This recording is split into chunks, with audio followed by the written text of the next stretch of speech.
So this is the JBL Go 3 that was launched almost 4 years ago. It's one of the most popular budget Bluetooth speakers in the world. Just look at the reviews and ratings, the number of ratings it has, it's crazy. I also gave it a solid recommendation when I reviewed it back in 2021.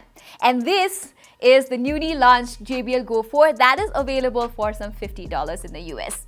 And it should be launching pretty soon in India for some 4,000 rupees. I absolutely love that it's got the same cute, compact, colorful and easy to carry around design as before, but with a whole lot of upgrades that you will definitely want to know if you plan on buying this thing.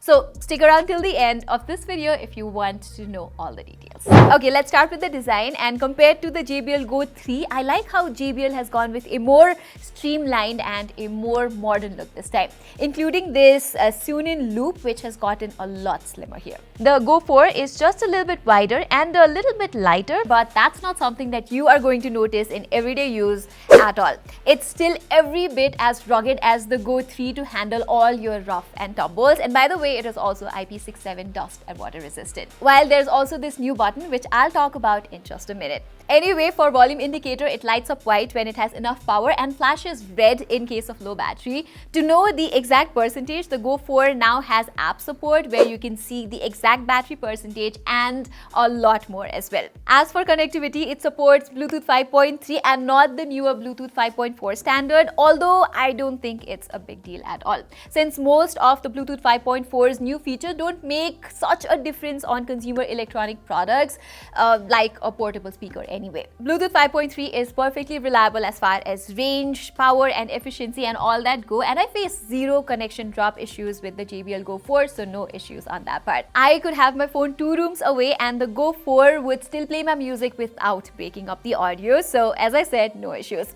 There's also this new AuraCast button, which is this new Bluetooth LE audio feature that lets one audio source like a smartphone and laptop to broadcast audio to multiple receiving devices like speakers and earbuds. I don't know if you're aware, but JBL used to have a similar feature called Party Boost or Connect Plus in its more expensive speaker lineups like the Flip, Pulse, Charge and Extreme lineups.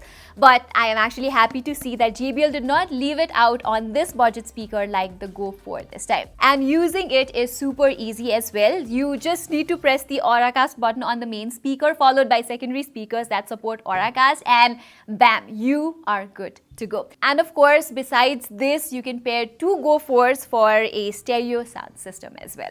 Alright, so since we're talking about a speaker, let's get to the audio quality side of things. And compared to the Go 3, the Go 4 has a larger transducer and also a wider frequency response across the low and end region. In theory, that should result in louder audio with less distortion and more bass, and I am super glad to see how perfectly all that pans out in terms of real life usage.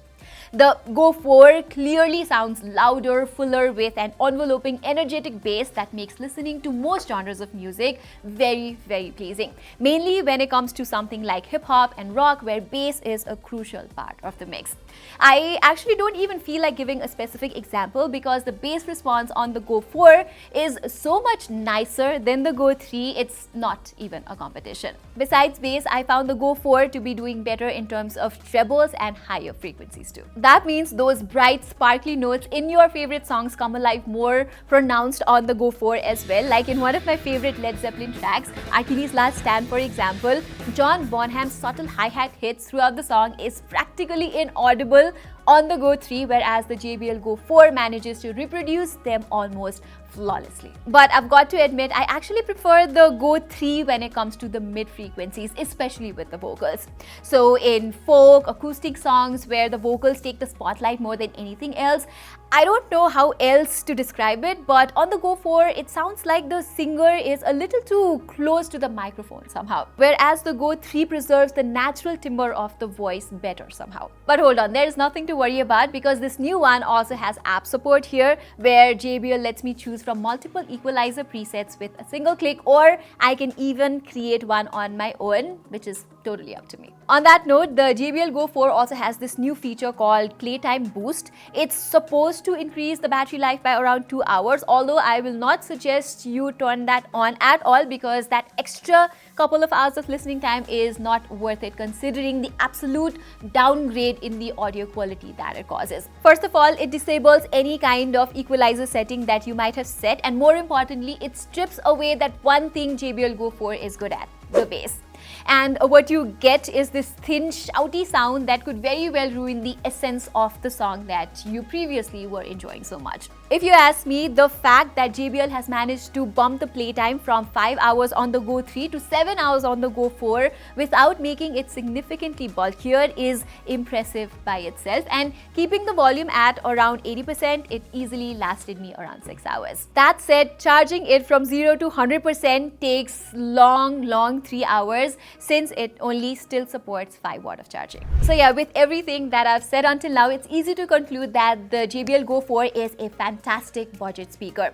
It took JBL almost 4 years to come up with this, and I must say, all that wait was totally worth it. It literally has everything I was expecting from the Go 3 successor, including a better design, longer battery life, future-proof features, and more importantly, better and louder audio. So yeah, there isn't anything keeping me from recommending the JBL Go 4 to you, since it ticks almost all the boxes for an excellent budget speaker. Alright everybody, that was all for my full review of the all-new JBL Go 4. Let me know in the comments if you would like me to focus on more audio products in this channel, and if you do, don't forget to subscribe and don't forget to hit that bell icon. Saying this, I'm Pratima and thank you so much for watching. And this is a larger transducer. I'm sorry, kila mili na, so yeah.